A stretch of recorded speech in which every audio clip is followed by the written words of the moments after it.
Hey, Dr. Tara Boston Kipper here, and you were listening to the Culture Focus Practice podcast. Welcome back. Okay, so if you have been telling yourself that you are just, keeping the peace, you're keeping the peace of your practice, and you're doing this by avoiding hard conversations, I'm going to let you in on a little secret. You're not keeping the peace. You basically are creating chaos that shows up later. You are stealing tomorrow's peace, in essence. You're sort of robbing Peter to pay Paul. And what ends up happening is that the chaos that comes up later as a result of avoiding hard conversations is quite generally speaking louder, messier, more expensive, and just more chaotic than it would be if you just had the conversation in the first place. In this episode, I am going to call out the myth that conflict avoidance equals harmony. It fucking doesn't. Conflict avoidance is not harmony. It's dysfunction in disguise. So let's unpack how your silence might actually be sabotaging the very culture that you are so intentionally trying to curate and maintain. Let's go. Before we keep going, actually, I'm going to stop myself. If this hits home, if you are thinking, oh, yeah, this is spot on, hit subscribe. The more you subscribe, because this resonates with you, the more that like-minded people will also stumble across it. And ideally, it will resonate with them too. And then one more thing, let's cover the agenda. There's 4 items on here. So number 1 is why you avoid conflict. Number 2 is the hidden cost of avoidance. Agenda item number 3 is what avoidance looks like. And lastly, how to start leading through conflict. So this is going to be quick and dirty today. Number 1, agenda item number 1, why you avoid conflict. I'll tell you why, because you hate it. I'm just kidding. Well, no, I'm not. You might actually hate it. I'll say that avoiding conflict can be a learned behavior. So I'm going to say it's learned, but also I'm going to say there's something physiological about this. So it might be learned from clinical work. A lot of us are therapists turned entrepreneurs or business owners, or we are some sort of like service provider. And it's not that, I grew up in the restaurant industry. So it's sort of this, the customer's always right. It's not that, but we're trained to ensure that the people around us are taken care of and that they feel okay and that they are emotionally tended to and cared for, et cetera. The reality is that that's not the same with our employees. But what I am saying is that the behavior is learned a lot of times from the clinical work that we do. It's also learned from if we tend to be people pleasers, then we're probably going to do the same thing with our businesses. And so again, this avoiding conflict, even if you're not somebody that would identify as conflict avoidant and you find yourself avoiding conflict, it could also be a result of this, people pleasing tendency. I get it honest. I mean, I absolutely have engaged in people pleasing practices. It doesn't serve me. Well, that's not true. It serves a part of me, but it doesn't serve the entire practice in the way that I should be seeking to serve the entire practice. And even related to this people pleasing aspect, I think there's something as it relates to our upbringing. If you're somebody who strives to maintain peace, not necessarily people pleasing, I would say, not like a yes person, but somebody who just is constantly kind of mediating. It's hard to be a group practice owner and it's hard to make those decisions or have those conversations that need to be had whenever your goal is to keep the peace.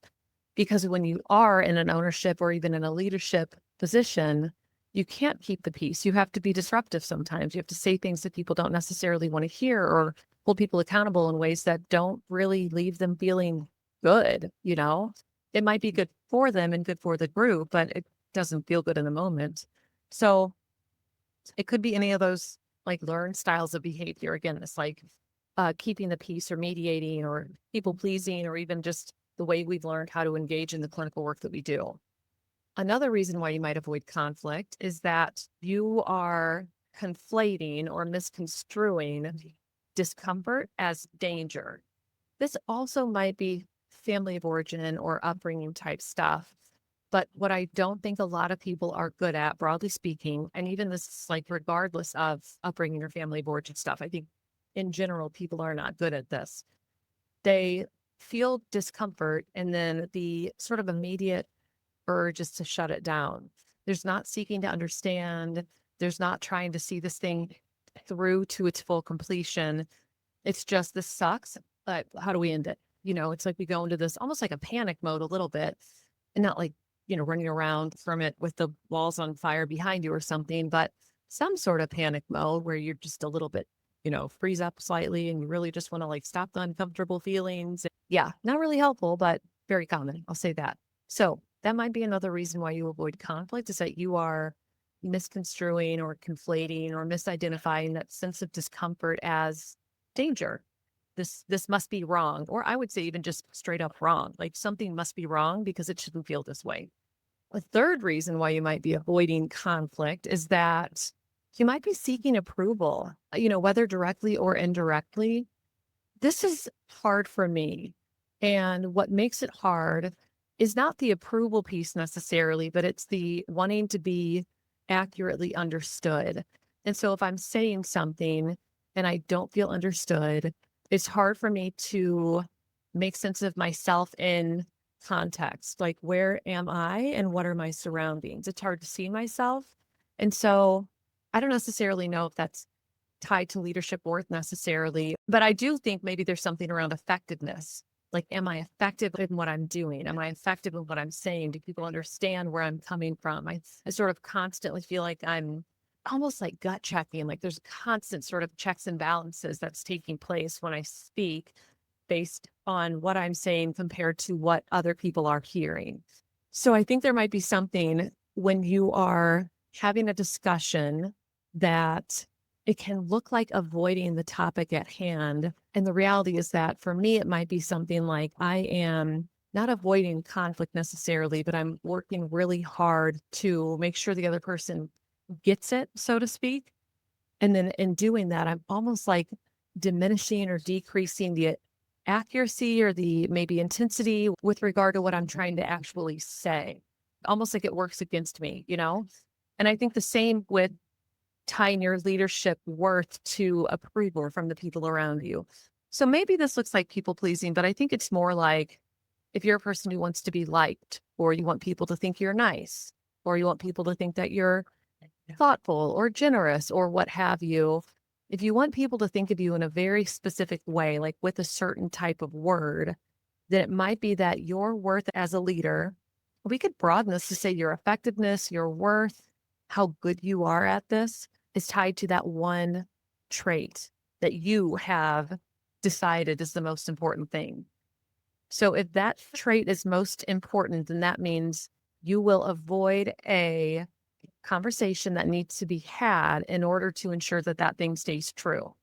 It's not that this is bad or this makes you bad or wrong or something like that. I think what's more important is that if you do that thing, then seeking to recognize what it is and when it happens. And like I said, I know some of my own stuff is being understood. And if I'm not, it takes a lot of effort to continue a conversation. And I have worked with people before who have, I don't even think maliciously or directly, but just by nature of who they are as people, sought to manipulate that with me in order to sort of keep me stuck in this loophole of, fuck, I'm not understood, but the understanding is never going to happen and the conversation still needs to take place. And so you probably have a thing. I'm saying that I have a thing. You probably also have one. Recognizing does make it much easier to catch when it happens, maybe not in real time, but even after the fact. And that means you can go revisit whatever the conversation is. So tying your worth again, or effectiveness, et cetera, to whatever that trait is that you think is most important, that's going to be a reason why you avoid conflict, a likely culprit for avoiding conflict. That's agenda item number one. Let's segue then. We're going to segue to the hidden cost of avoidance. There's a few hidden costs to avoidance. One is compounded resentment. So the more that we avoid the conversations we need to have, the less trust that people have in us and around us. And so the compounded resentment is not from one hiccup, one thing doesn't go well, and it sort of leaves people feeling icky. It's multiple times on repeat that this conversation isn't happening, even though it needs to occur. It's people, meaning your team around you, seeing that there's a person who's sowing discord or who's not performing, and they just continue underperforming or sowing discord, and it's never really fixed. All that does is erode trust in the people who are seeing this thing play out and happen, period. So that's where that compounded resentment comes in. Another hidden cost is a lack of role clarity.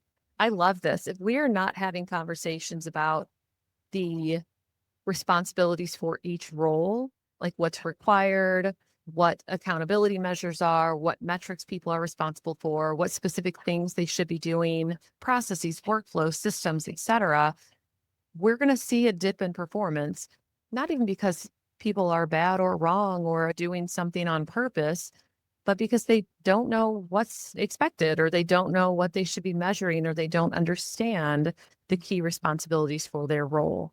Further still, I would say if you don't have conversations about that performance dropping, then you're going to get more of the same. And so that's actually kind of a twofer, so to speak. There's the lack of role clarity, period, that can correspond with performance dipping, but then there's also the conversation that needs to take place after the performance dips, and then it doesn't. So then there's more performance dipping. So 2 for 1, you do not want those two birds though. A third hidden cost of avoidance is that potentially, I'm not saying for sure, but potentially your team becomes conflict avoidant. So if the implicit message, sort of the subtle tone of the group, is that we don't talk about things that we need to talk about, that doesn't just end with you. That starts to permeate everywhere. Your leadership team, your right below your leadership team, all of your employees, your operations team, maybe your client care or your intake person starts avoiding conversations with people coming in the door, not telling them what's actually needed or what is expected. And then you've got clients who are frustrated because they're not getting information they need. And also with you, if you're not having hard conversations, people will not have them with you. I think as a boss, as a leader, there's power and authority and a hierarchy. And I'm saying that because if you don't normalize a conversation style or type or approach or topic, nobody's going to around you. If I don't say to my people, I need you to speak the fuck up, I need to hear from you, what is not going well, they're not going to come to me and offer that up on some silver platter and say, hey, boss, just thought you should know this sucks. No, hell no, that's not going to happen. I have to be the one to have hard conversations, to initiate them, including conversations that might be hard for me to even hear, to be a part of, to see where other people are coming from with regard to what they're frustrated about, for example. So my point is, with your team becoming conflict avoidant, I think that just circles back and points to the significance of being the one in charge or a higher up at the practice, and the responsibility that is just embedded in that role, that's you. You have the power and the authority to instill change in this regard. A fourth hidden cost to avoidance. I think this is just a given, but your culture suffers. Your culture's going to suffer. It's going to erode. A loss of trust, a loss of honest conversation, a loss of feedback, a loss of accurate emotionality, authenticity, transparency, candor, anything that you need for a healthy culture, all of the things I just listed for the record, it's all going to go by the wayside. If you cannot engage in healthy conversations, even if they're hard, the stuff is going to start to erode. It's going to start to trickle, so to speak. Trickle. So there are multiple costs to avoidance. There are probably more, but those are for common, I would say common or maybe broad ones. They're going to capture most of what can happen. So if we segue then to agenda item number 3, what avoidance looks like. If you are wondering, well, thought Tara, is this me? Do I do this thing? I don't know. Do you? I don't have any idea. I don't know you, so I can't answer that question for you. What I can do is give you some examples. So here are some signs for what avoidance might look like. Number 1, saying, it's fine. It's fine. Everything's good. No, it's fine. It's good. Come the fuck on. And no, it's not. Even if it is good, there's always room for improvement. There's always, I don't say that lightly, room for improvement. Always. Saying it's fine does not make it fine. Saying that it's good, but also I still want to improve these things, is way more true. Saying, actually, we're at the lowest we've been in 5 years, and I'm really struggling to figure out what's going wrong, but it's important to me to do so. That's also fine. It's fine to say anything, except it's fine, and then act like that's just the answer in its entirety. Another sign is delayed feedback or half honest reviews. So if you are maybe getting feedback like months after something happened about it happening, and it's sort of finally come down and you feel like things are back to normal, and then someone says to you, yeah, 5 months ago, I was really feeling this sort of way, or I was really frustrated about this, or I really thought we needed to fix this.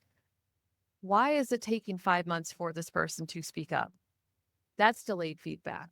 Or half honest reviews where you, let's say, send out a survey, you get all this feedback, and then you meet with someone one-on-one with regards to their survey. You're trying to get more information from them, and you realize that their survey answers are not entirely truthful, that they're really withholding as they give feedback. That's what avoidance can look like. And this is where it starts to show up with your team. Further still, that delayed feedback might not be just you receiving feedback from others. It could also be you giving feedback. So if you notice something and then you don't give feedback on it until 2 months later, that's a problem. That is delayed feedback. That is a problem. You should be giving feedback much sooner. Basically, immediately after something goes down, you should be giving feedback. Avoidance can also look like letting poor behavior slide to keep morale up. I'm going to say that in quotes because that's not keeping morale up. But I think if you are living in an avoidant state of mind, it can feel like, well, I need to keep morale up, so I can't give honest feedback. No, it's counterintuitive, but the healthiest cultures are the ones that give honest feedback. They're the ones that have really hard conversations face to face with each other, because that's what enhances intimacy and connection and culture. It's not avoiding the conversation so everybody feels like it's okay or it's fine. It's being honest with one another, because honesty equals trust, especially when done in the right way. It assumes trust, and then also it enhances it. It continues to make things better. So letting poor behavior slide does not keep morale up. That is a sign. If you are thinking that, if that's your mentality, that's a sign that you are engaging in avoidance. Lastly, engaging in avoidance can look like overcompensating with praise to soothe your own guilt. This one actually hits hard for me. So I'm not going to say overcompensate with praise. I think because my brain moves too fast for myself sometimes, like I don't need a lot of praise. I don't necessarily need someone to tell me what is going well. I want to hear what's not going well. My thought process is, well, if this is going fine, then cool. But like, how do we make it better? I'm kind of always thinking along those lines. So my tendency is actually to probably not give enough praise. And that's something that I have to work on, and I still just constantly struggle with. But if you are somebody who is going out of your way to praise people because you kind of feel bad and you're not sure how things are going, or they're not doing well, but you don't want to tell them that it's not going well, so you find something that they're doing well to really highlight and really say, well, this is really great. Good job, so-and-so, just because you feel bad because they're not doing well in this other probably key area. That's avoidance. That's a sign that you're engaging in avoidant type behavior. For the record, this is all okay. And by okay, I mean to say, if you recognize yourself in whatever it is that I'm saying, take heart. It's cool. We can figure this out. It's not a doomsday type scenario where you're fucked. Like, this isn't going to get fixed. You're never going to cure yourself. It's more like we just need to recognize what's happening before we move forward from there. We need to be able to see it clearly in front of us before we do anything differently. In light of this vein of thought, let's move on to agenda item number 4. How do we start leading through conflict instead of avoidance? If you don't know, I'm telling you, I love healthy conflict. It's so good to experience in a clean way and to go all the way through to the other side for a relationship enhancing experience. So how we start leading through conflict is that we practice clear, timely, and direct feedback. So this doesn't mean you tell somebody how and why they suck. This means you let them know explicitly what it is that's not going well, what you want to see instead, and you do it quickly. Same with dog training. If you ever do clicker training, operant conditioning with dogs. As soon as they do the exact behavior that you want, you click. You have to charge the mark first, but that's a side conversation. It has to be at the exact moment that it happens because that's how they make that association. Like, this is the thing that's needed.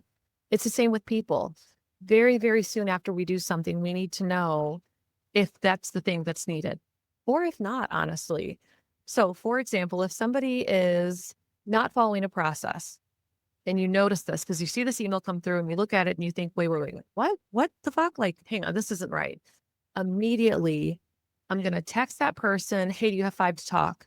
I'm going to call them because I am that weirdo that just calls people whenever I want to talk. Or I'm going to shoot them an email and say, hey, just quick feedback. This is a little bit off. Call me as soon as you can so we can talk through it. Or I'm going to plug something into your schedule today so we can just talk through it quick. Boom, immediately. And then when I meet with them, I'm going to say, so I saw this email. I want to make sure you understand the process because from the email, it seems like you're a little bit off. I'm going to clarify the process. I'm going to ask them if that is what they thought they were doing. And if so, then we're going to correct whatever it was that they did. And I'm going to say, okay, cool, you're enacting it wrong. Or if they say that's not what they thought they were doing, perfect. Then now they've been course corrected. And I'm going to let them know we need to follow this process from here on out.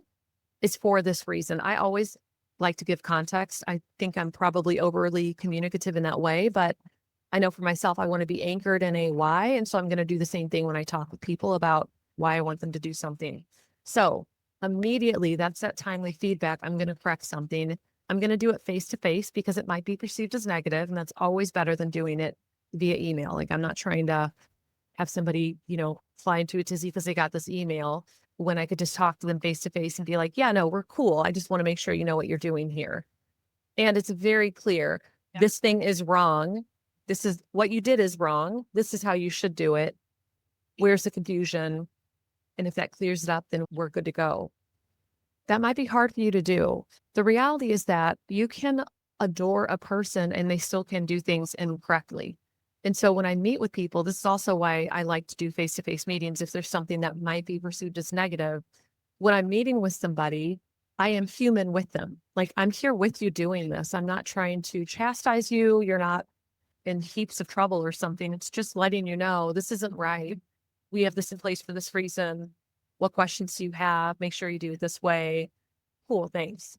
If that were to continue, that's a different conversation that we would be having. So if it happens the 5th time, we're going to have a much different conversation. The first time is going to be a quick correction.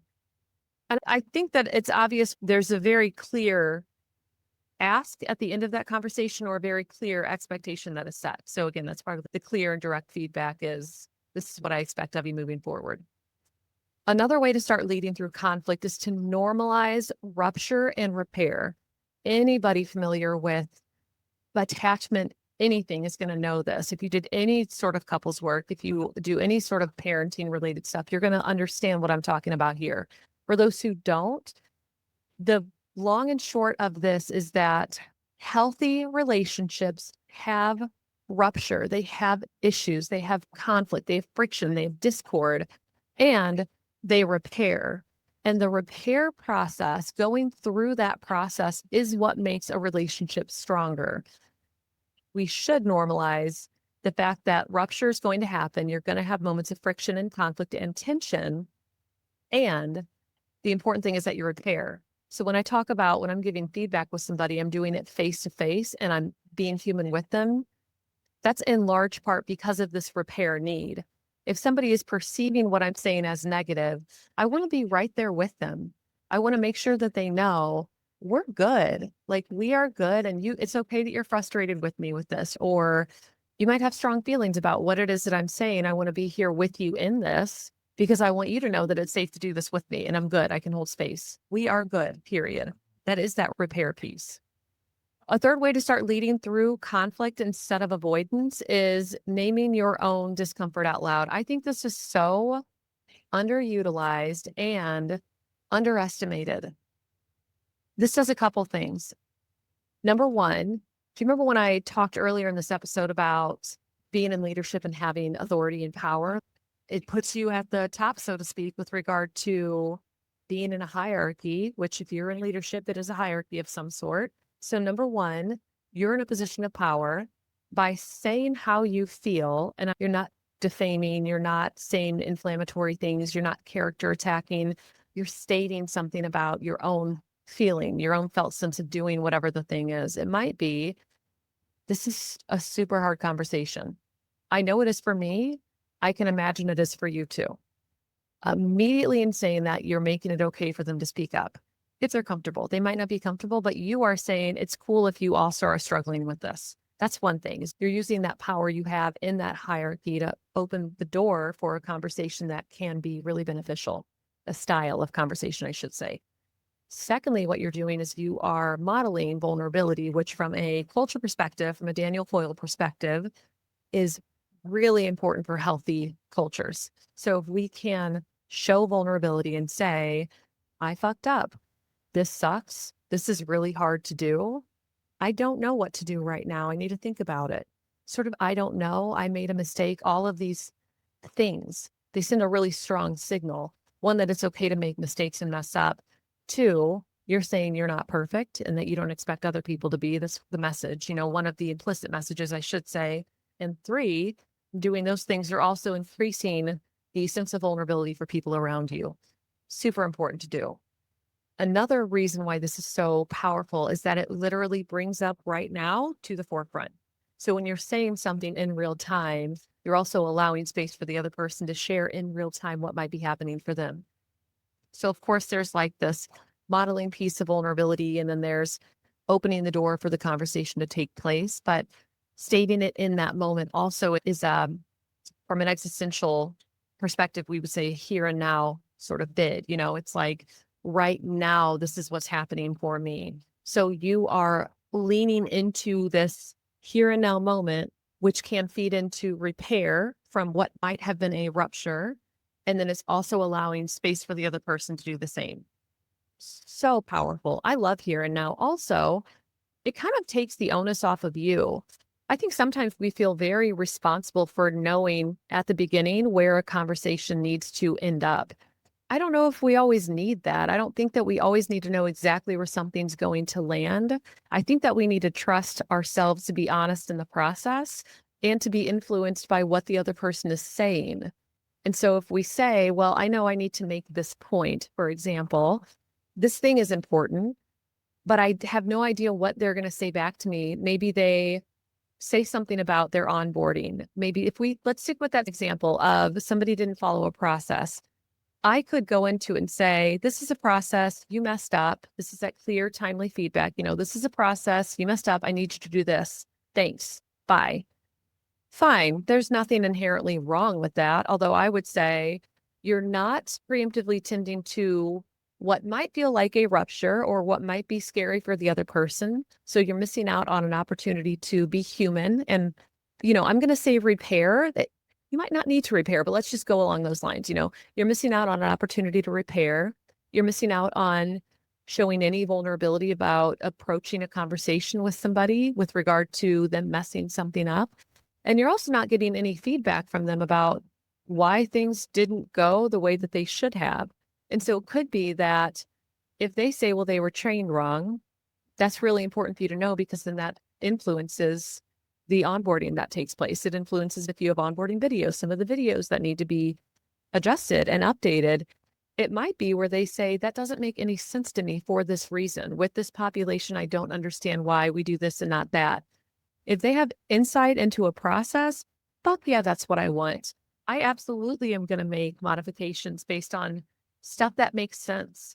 And so it might be with a certain population, this process is adjusted. So that's an example of, if you are saying something in the here and now, and you are allowing for somebody to share back with you, then you are potentially getting feedback on what could be happening, thus allowing you to make changes. I think the other piece is, again, you don't need to know exactly where it goes. You need to know the points that you need to make. But I would contend that you absolutely should remain open to the people that you're talking with. Another thing is that maybe they say, I've been having a fucking terrible month, Tara. I can't keep my head on straight. My, partner lost his job, my dog died, my mom has cancer, my child is sick, whatever it might be, or I'm just going through an existential crisis. Any of those things, I want to know what is happening for my people. A, that might soften me up. And so instead of saying, well, you need to do this still, I might say, holy shit. A, thank you for telling me. B, what support do you need? I want to help you stay effective at your job. I want to make sure that you are doing things in the way that makes the most sense for you and the business. What do you need from me? How do we help you get through this? So again, tending to that sort of repair piece just preemptively and also being human with people around you. So I'm going to get off that soapbox. I'm going to keep going. The last thing that you can start doing for leading through conflict instead of avoidance, stop confusing comfort with effectiveness. This is kind of the opposite of the discomfort being dangerous. Don't mistake comfort with effectiveness. Just because I'm comfortable in a conversation or with a person or things feel comfortable around me, that does not mean they're effective. Sometimes I would even say that if you are leaning too heavily into comfort, like, well, things feel really good and everybody's comfortable, so it must be going really well. No, that's not what it means. It means that things feel comfortable, which is great. It's a nice feeling when things feel comfortable, but it doesn't mean that things are going well. So that doesn't mean, well, stop looking at your scorecard. That doesn't mean stop paying attention to clinician metrics. That doesn't mean, well, it's comfortable, so don't rock the boat or have any hard conversations that you might need to have. Doesn't mean any of those things. It means that it's comfortable. Cool. Comfort and effective are not the same thing. That's more of a mindset shift with leading through conflict instead of avoidance, is just not equating comfort with effectiveness rather than, hey, actively, engage in timely direct feedback, that they're a little bit different, but all still pointing to the same goal, which is leading through conflict instead of avoidance. Alrighty, my friends, that is all I have for you today. I hope this has been helpful. I hope this has resonated with you. I already asked, but I'll ask again. Make sure you subscribe to the podcast. If you have loved this, what would really be helpful is if you review it. So, of course, I want 5 stars, but my real preference is that you be honest with your review. Ultimately, what that does is it helps more people who need this find it. And that is really what I'm here for, is being of service and helping folks. So thank you so much. I hope you have a fantastic rest of your day, and I will see you next time. Thanks. Bye.